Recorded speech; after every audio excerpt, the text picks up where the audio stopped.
আমাদের ভিতরে যে নফস বসবাস করে, নফসে আম্মারা, যার দ্বারা মানুষ গুনাহ করে, তো এর খাবার কি? এর খাবার হলো পিতামাতার অসম্মান করা, সমস্ত ধরনের গুনাহ, হারাম খাওয়া, মানুষের সাথে ধোঁকাবাজি করা, মুভি দেখা, গান শোনা, এগুলো শেয়ার করা, হারাম রিলেশনে জড়ানো, পরনারীর সাথে পরপুরুষের সাথে কথা বলা, অর্থাৎ যাবতীয় সমস্ত গুনাহের কাজগুলোই হলো নফসে আম্মারার খাদ্য।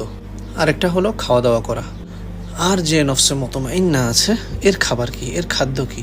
এর খাদ্য হলো 5 ওয়াক্ত নামাজ, তাহাজ্জুদের ইহতিমাম করা, মানুষের সাথে উত্তম ব্যবহার করা, পিতামাতার সাথে সৎ ব্যবহার করা, সময় অসময়ে কোরআন তেলাওয়াত করা, জিকির করা, অর্থাৎ আল্লাহ তাআলা খুশি হয় এমন সমস্ত কাজ করা। তো এখন থেকেই একটু একটু করে নফসকে কন্ট্রোল করার হিম্মত করুন এবং নফসে আম্মারাকে পরিশুদ্ধ করে নফসে মুতমাইন্না বানাতে হবে। ঠিক আছে না ইনশাআল্লাহ? জাযাকুমুল্লাহু খাইর। আসসালামু আলাইকুম ওয়া রাহমাতুল্লাহি ওয়া বারাকাতুহু।